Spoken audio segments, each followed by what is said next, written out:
এই ভাব দেখিয়া হাসান মনে মনে স্থির করিলেন সেই রাত্রে জায়দার গৃহেই বাস করিবে।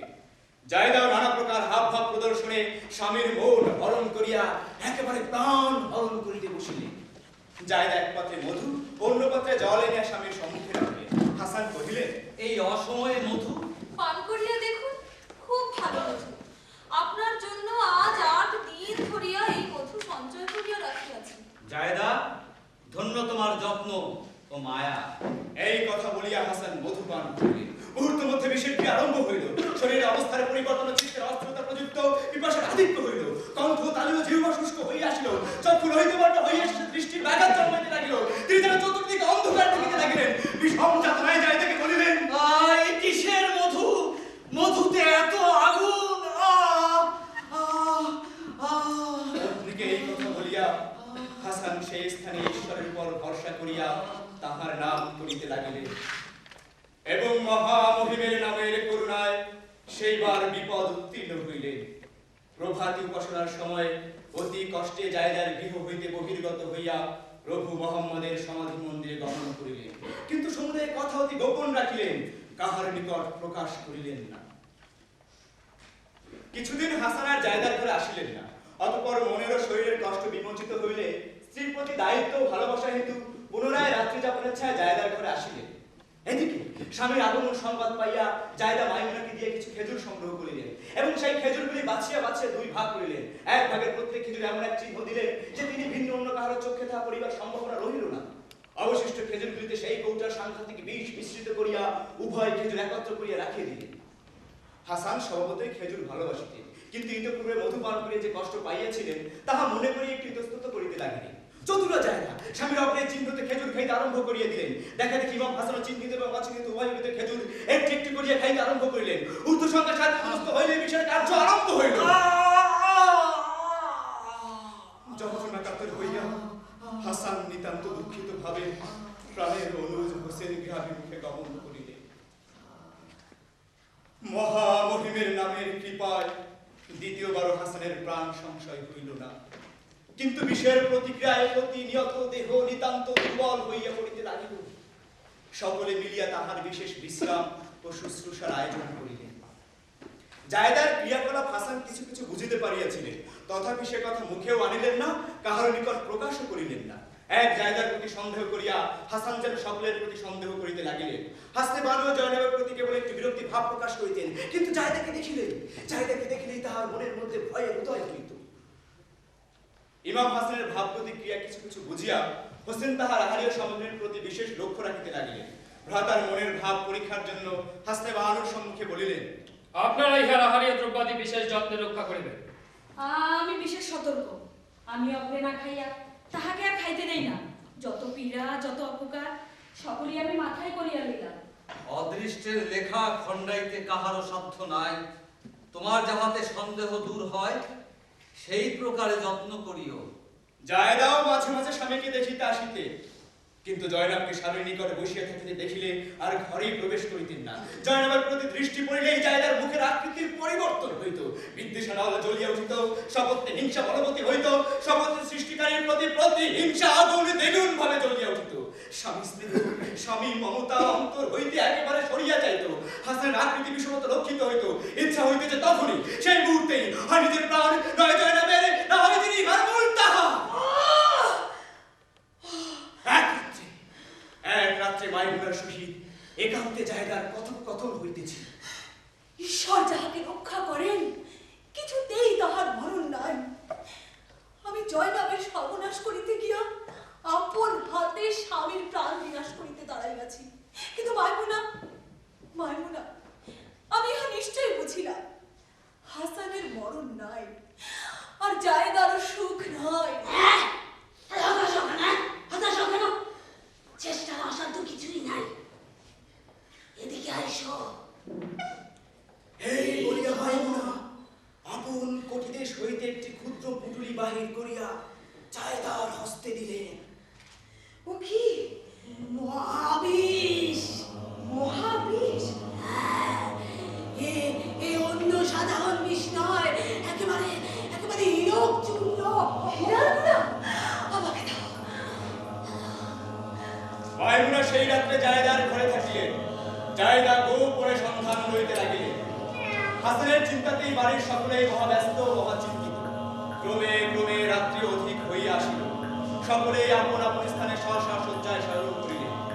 হাসনে বানু প্রতি নিশীথে প্রভু মোহাম্মদের রওজা শরীফে যাইয়া ঈশ্বরের নিকট স্বামীর আরোগ্য কামনা করিতেন। আজও নিয়মিত সময়ে সকলে নিদ্রিত হইলেন, তসবিহ হস্তে করিয়া ঘরের বাহির হইলেন। জায়দা জাগিয়াছিলেন বলিয়াই দেখিলেন যে হাসনে বানু রওজা মোবারকের দিকে যাইতেছেন। গোপনে তাহার পশ্চাতে পশ্চাতে গিয়া আরো দেখিলেন হাসনে বানু ঈশ্বরের উপাসনার্থে দণ্ডায়মান হইলেন। দেখিয়া সে মাইমুনাকে বলিলেন, মাইমুনা, মাইমুনা, এই বোধহয় উত্তম সুযোগ। হাসতে পারলে আমার ঘরে গেল, রওজা হইতে ফিরিয়া আসিতে বিলম্ব আছে। এখন একবার যাইয়া দেখি, যদি সুযোগ পাই তবে এই উপযুক্ত সময়। জায়দা বিষের পুতুলি লইয়া চলিলেন। অন্ধকার রজনী, চান্দ্রমাস রবিউল আউয়ালের প্রথম তারিখ। চন্দ্র উঠিয়া অমনি অস্ত গিয়াছে। ঘোর অন্ধকার। জায়দা সাবধানে পা ফেলিয়া যাইতে লাগিল। স্বামীর শয়ন গৃহের দ্বারের নিকটে যাইয়া কিছুক্ষণ দাঁড়াইয়া গৃহ মধ্যস্থিত সকলে জাগ্রত বিনিদ্রিত তাহা পরীক্ষা করিলেন। গৃহদ্বার বন্ধ নাই। হাসনে বানু স্বামীর আরোগ্য লাভার্থে ঈশ্বরের উপাসনা করিতে গিয়ে এই জায়গার গৃহ প্রবেশের আরো সুবিধা করিয়া রাখিয়া গিয়াছে। গায়ের ভরে গায়ে রাখিয়া, হাতের জোর হাতে রাখিয়া, অল্পে অল্পে দ্বার মুক্ত করিয়া গৃহের মধ্যে প্রবেশ করিয়া জায়গা দেখিলেন দীপ জ্বলিতেছে। ইমাম হাসান শয্যায় শায়িত। জয়নাব বিষণ্ণ মনে হাসানের পদখানি আপন মুখে রাখিয়া শুইয়া আছে। জায়দা দ্বীপের আলোতে নিদ্রিত হাসানের মুখের দিকে চাহিয়া রহিল। বড় মায়া জাগিল, কিন্তু পদতলে চক্ষু পড়িলে আর সে ভাব থাকিল না। তাড়াতাড়ি বিষের পুটুলি খুলিয়া হাসানের পানীয় জলে রাখা সুরাগীর বুকের কাপড়ের উপর সমুদায় বিরক্ত ঢালিয়া দিলেন। দক্ষিণ হস্তে সুরাগীর মুখবন্ধ বারবার বিষ করিতে আরম্ভ করিলেন। হাসানের পদতলে যাহাকে দেখিলেন তাহাকে বারংবার বিষ নয়নে দেখিতে লাগিলেন। সবের মুখ পরে আর ফিরিয়াও চাহিলেন না। সমুদায় বিরক্ত জলে প্রবেশ করিলেন। যাইতে প্রস্তুতভাবে ঘর হইতে বাহিরে যাইবার কালে স্বামীর মুখের দিকে তাকাইয়া পা ফেলিতেই অসাবধানে দ্বারে আঘাত লাগিয়া একটু শব্দ হইল। এই শব্দে ইমাম হাসানের নিদ্রা ভঙ্গ হইল। চক্ষু মেলিয়া হাসান যাহা দেখিলেন তাহাতে ওই শব্দের প্রকৃত কারণ নির্ণয় করিতে পারিলেন না। গৃহ মধ্যে সকলেই নিদ্রিত। দীপ পূর্বমত জ্বলিতেছে। যেখানে যাহা ছিল সমস্তই ঠিক রহিয়াছে।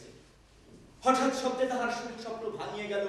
ইহাই কেবল আক্ষেপের কারণ হইল। নিদ্রিত জয়নাবকে ডাকিলেন। জয়নাব জাগিবা মাত্রই হাসান তাহাকে বলিতে লাগিলেন, জয়নাব, জয়নাব, শীঘ্রই আমাকে অজুর পানি দাও। অজু করিয়া ঈশ্বরের উপাসনা করিব। এইমাত্র পিতা, মাতা এবং মাতামহকে স্বপ্নে দেখিলাম। পানি আনিতে জয়নাব বাহিরে চলিয়া গেলেন। হাসনে বানু তসবিহ হস্তে ঈশ্বরের নাম জপ করিতে করিতে গৃহ মধ্যে প্রবেশ করিলেন। ইমাম হাসানকে জাগরিত দেখিয়া তাহার শরীরের অবস্থা জিজ্ঞাসা করিবার অগ্রে তিনি নিজেই হাসনে বানুকে স্বপ্ন বিবরণ বলিলেন। অত্যন্ত জল পিপাসা পাইয়াছে, এক পেয়ালা পানি দাও বলিয়া একটু উঠিয়া বসিলেন। স্বপ্ন বিবরণ শুনে হাসনে বানুর চিত্ত অস্থির হইয়া উঠিয়াছিল। অস্থিরতা হইতে সুরাই হইতে জল ঢালে নিজে পান পূর্বক এই নিয়মিত কার্য বিস্তৃত হইয়া স্বামীর হস্তে প্রদান করিলেন। হাসান জল পান করিলেন। এদিকে জয়নাব পূর্ব আদেশ মতো অজুর পানি লইয়া উপস্থিত হইলেন। হাসান অজুর বিধি মতে মুখ হস্তপাদাদি প্রক্ষালন করিয়া ঈশ্বরের উপাসনায় রত হইলেন। ইহ জগতের আরাধনা আজ শেষ হইল। অন্তর জ্বলিয়া উঠিল। কাতর হইয়া হাসান বলিলেন, আজি আবার এ কি হইল? আবার বুঝি বিষ? এ কি যন্ত্রণা, যন্ত্রণা, কি যন্ত্রণা! কাশেম, পুত্র, যাও শীঘ্র শীঘ্র হোসেনকে ডাকিয়া আনো। আমি নিতান্তই অস্থির হইয়াছি। আমার হৃদয় শরীর সমুদয় যেন অগ্নি সংযোগে জ্বলিতেছে। সহস্র সূচিকার দ্বারা যেন বিদ্ধ হইতেছে। অন্তরস্থিত প্রত্যেক শিরা যেন সহস্র খণ্ডে খণ্ডিত হইয়া পড়িতেছে। যাও, সংবাদ পাইয়া ত্রস্ত হোসেন গৃহে আসিলে যন্ত্রণায় কাতর হাসান বলিলেন, হোসেন, ভ্রাতা, হোসেন ভ্রাত, ভ্রাতা, আমার আর নিস্তার নাই। ভ্রাতা, আমি সকলে বুঝে আছি। দেখি জলে কি আছে, দেখি। বলিতে বলিতে শয্যা হইতে উঠিয়া ওনাদের হস্ত হইতে সুরাহি কাড়িয়া মাটিতে ফেলিয়া দিলেন। সুরাহি শত খণ্ডে ভাঙিয়া চূর্ণ হইয়া গেল। হাসান অনুজকে বলিলেন, ভ্রাত, আমার আর বেশি বিলম্ব নাই। চিরবিদায়ের সময়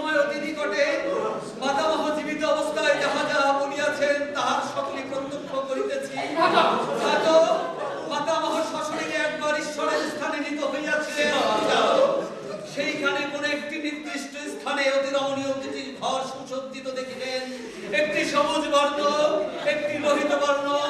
কার ঘর প্রহরীকে জিজ্ঞাসা করিলে প্রহরী উত্তর করিলেন, আপনার অন্তরের নিধি, হৃদয়ের ধন এবং নয়নের পুত্তলি হাসান হোসেনের জন্য এই দুইটি ঘর প্রস্তুত হইয়াছে।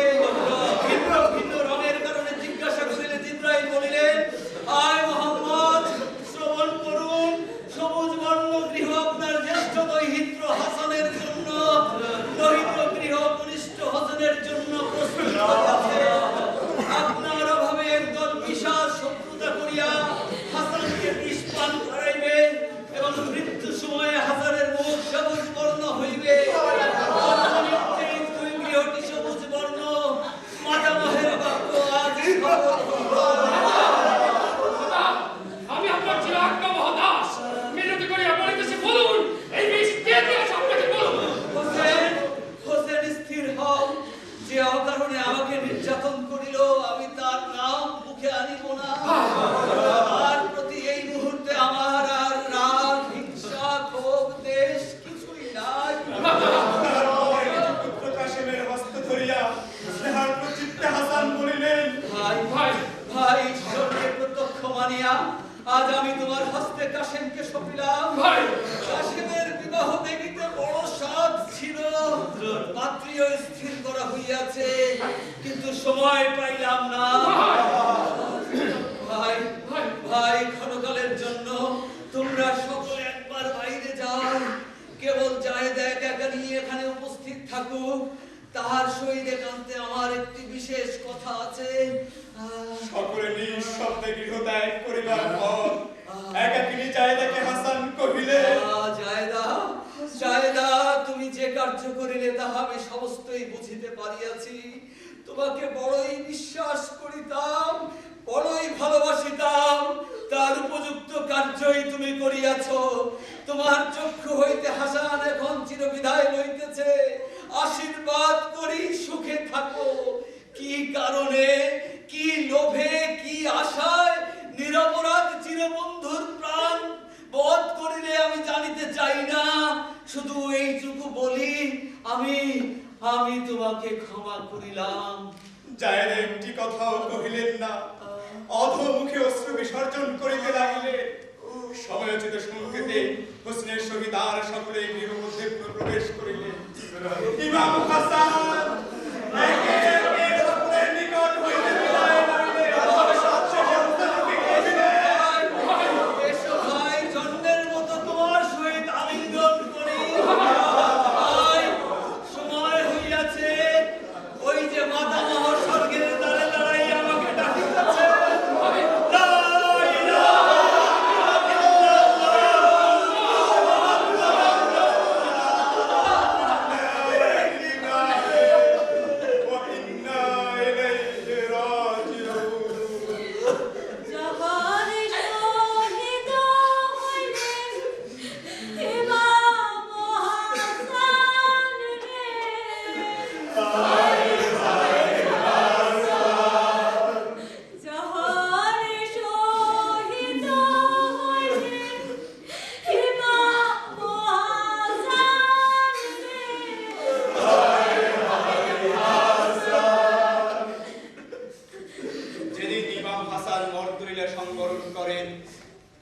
সেদিন হিজরি 50 সন পহেলা রবিউল আউয়াল তারিখ।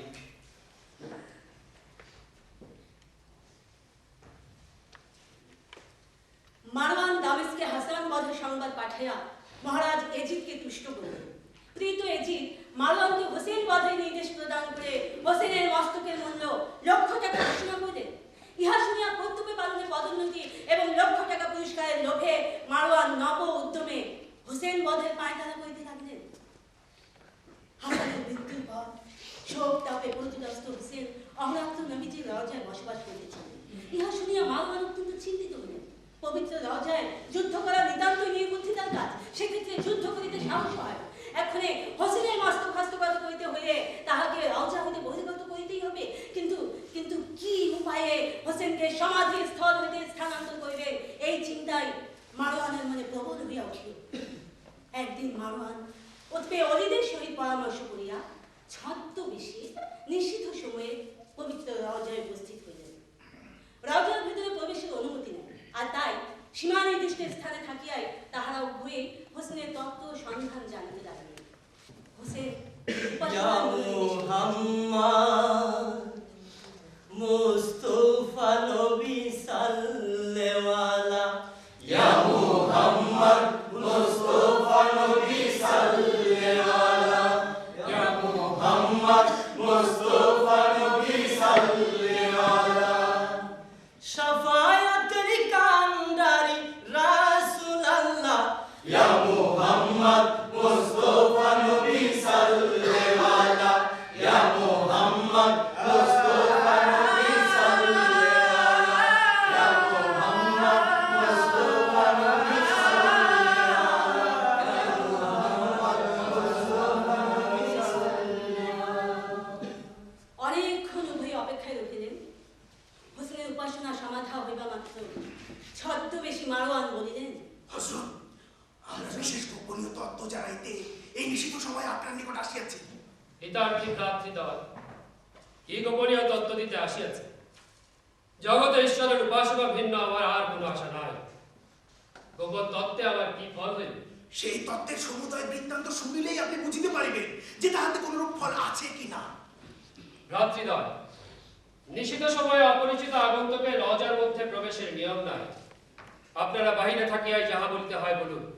হযরত, আপনার দুঃখে দুঃখিত হয়ে এই নিষিদ্ধ সময়ে ছদ্মবেশে আমরা আপনার নিকট আসিয়াছি।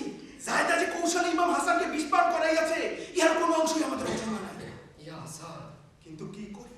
কর্ণে শুনি, মনের দুঃখ মনেই রাখি, চোখের জল অতি কষ্টে সংবরণ করি। হযরত, আমরা নূর নবী মুহাম্মদের শিষ্য, আপনার ভক্ত। এই নিষিদ্ধ সময়ে শিবির হইতে বাহির হইয়া এত দূরে আসিয়াছি, এতে কোনো স্বার্থ নাই, কোনো প্রকার লাভের আশা করিয়াও আসি নাই। শুধুমাত্র এজিদ যে কৌশলে আপনার প্রাণ লইবে, ইহা আমাদের নিতান্তই অসহ্য। হিতার্থীগণ, আমার প্রাণের বিশেষ অগ্রগণ্য অংশ জ্যেষ্ঠ ভ্রাতাকে তাহার স্ত্রীর সহায়তায় কৌশলে এজিদ যে বিষ পান করাইয়া মারিয়াছে, ইহা অপেক্ষা আর কি কষ্ট আছে? আমি আমার প্রাণের জন্য ভয় করি না। কিন্তু হযরত, আপনার প্রাণ চলিয়া গেলে আপনার পুত্র, কন্যা, পরিবার, ইমাম হাসানের পরিবার, ইহাদের কি অবস্থা হইবে? একবার ভাবুন দেখি। দুরন্ত জালেম এজিদ, সে যে কি করিবে তাহার মনই তাহা জানে। আর বিলম্ব করিতে পারি না। আমরা যে এই স্থানে আসিয়াছি, এই কথার অনুমাত্র প্রকাশ পাইলে আমাদের দেহ আর মস্তক কখনোই একত্র থাকিবে না। প্রকাশ্যভাবে যদি কেহ আমার মস্তক লইতে আসে, আমি তাহাতে দুঃখ করি না। আর ভাই, ইহাও জানিও যে আমি বাঁচিয়া থাকি ঈশ্বরের কৃপায় কোন নরধম আমার পরিবারের প্রতি হস্তক্ষেপ করিতে পারিবে না। হযরত, এজিদও জানিয়াছেন যে আপনি বাঁচিয়া থাকিতে তাহার আশা নাই। সেই জন্যই অগ্রে আপনার শিরচ্ছেদন করাই এজিদের একান্ত ইচ্ছা। আহ! আর এইখানে থাকিবেন না। যতই বলবান, যতই ক্ষমতাবান হন না কেন, হাজার যোদ্ধার মধ্যে একা এক প্রাণে আপনি কি করিবেন? আপনি এই স্থান হইতে এখনই পলায়ন করুন। মারওয়ানও গুপ্ত সন্ধানে জানিয়াছেন যে আপনি লহজা ছাড়িয়া কোনোখানেই গমন করেন না। রাত্রি শেষ হইয়া আসে, আর অধিক বিলম্ব নাই। বোধহয় এখনই তাহারা আক্রমণ করিবে। আর এখানে বিলম্ব করিতে পারি না। আমরাও শিবিরাভিমুখে যাই, আপনিও অন্য কোন স্থানে যাইয়া আজিকার জামিনীর মতো প্রাণ রক্ষা করুন। ব্যস্ত হইও না ভাই, তোমাদের এই ব্যবহারে আমি বিশেষ সন্তুষ্ট হইলাম। তোমরা এজিদ পক্ষীয় লোক হইয়া গোপনে আমাকে এমন এক গুপ্ত সন্ধান জানিয়েছ, আশীর্বাদ করি পরকালে ঈশ্বর তোমাদিগকে জান্নাতবাসী করিবে। আমি চলিলাম। হযরত, একটা কথা কি ভাবিয়া দেখিয়াছেন? শুধুমাত্র আপনার জন্যই মদিনাবাসী আক্রান্ত হইবে। মদিনাবাসীরা নানা প্রকার ক্লেশ পাইবে। যদিও তাহারা একবার এজিদের সৈন্যগণকে শেষ করিয়াছে, কিন্তু মারওয়ান এবারে চতুর্গুণ সৈন্য সংগ্রহ করিয়া দামেস্ক হইতে আসিতেছে। আর বিলম্ব করিতে পারি না। এবার তবে আসি, প্রণাম করি, আমরা চলি না। এবারের মতো দেখা শেষ হইল। খোদা হাফেজ। খোদা হাফেজ। আজ পর্যন্ত এজিদের ক্রোধের উপশম হয় নাই। মারওয়ান পুনরায় সৈন্য সংগ্রহ করিয়া এই মদিনায় আসিতেছে। কি করি? মদিনাবাসীরা যে এখনো শোক বস্ত্র পরিত্যাগ করে নাই, দিবারাত্রি হাসার বিরহে দুঃখিত মনে হাহুতাশে সময় অতিবাহিত করিতেছে। এই সময়ে তাহাদের হৃদয় পূর্ববৎ জন্মভূমি রক্ষার সুদৃঢ় পণে সমুৎসুক ও সমুত্তেজিত হইবে কিনা আমার সন্দেহ হইতেছে। এই শোক সন্তপ্ত হৃদয়ে সেই স্নেহকাতর ভ্রাতৃগণকে কি বলিয়া আমি আবার এই মহাযুদ্ধে প্রবৃত্ত করাইব? কিছুদিন যুদ্ধে প্রবৃত্ত না হয় বোধহয় আমার উচিত। আমি যদি কিছুদিনের জন্য মদিনা পরিত্যাগ করি তাহাতে ক্ষতি কি? হ্যাঁ, আপাতত কুফা নগরে যাইয়া আব্দুল্লাহ জিয়াদের নিকট কিছুদিন অবস্থান করি। জিয়াদ আমার প্রকৃত বন্ধু। আরব দেশে যদি আমার প্রকৃত বন্ধু কেহ থাকে তবে সেই কুফার অধীশ্বর জিয়াদ যায়। এই ভাবিয়া অবিলম্বে হোসেন মদিনা ছাড়িয়া কুফা যাইবার আয়োজন করিতে লাগিলেন। আর ওইদিকে মারওয়ান ওতবে অধিক হোসেনের কুফা গমনের সংবাদ পাইয়া দামেস্কাধিপতি এজিদের নিকট পাঠাইতে তা অতি দ্রুত কাছে প্রেরণ করিলেন। সাথে এও জানাইলেন যে মহারাজ হোসেনের গম্যপদ সম্পর্কে যতদূর জানিতে পারিয়াছি, তাহাতে তাহার আত্মদের তীরে কারবালায় যাত্রা বিরতি ও বিশ্রাম গ্রহণের সম্ভাবনা রহিয়াছে মহারাজ। কালবালা শ্রোতৃমণ্ডলী, কালবালার কথা শুনিয়া নিশ্চয়ই আপনাদের অন্তরে এক হাহাকার প্রতিধ্বনিত হইতেছে। শুধু আপনাদের অন্তরে নয়, শোনা যায় আজ সৃষ্টির প্রথম লগ্ন হইতে এই দাস কালবালার অন্তরে ভেদ করিয়া এক প্রকারের হাহাকার রব ধুমায়িত হইয়া মরুর আকাশ বাতাস আপ্লুত করিয়া চলিয়াছে। মরু পথযাত্রীর হৃদয়ে সেই রব চির ব্যথা ভরা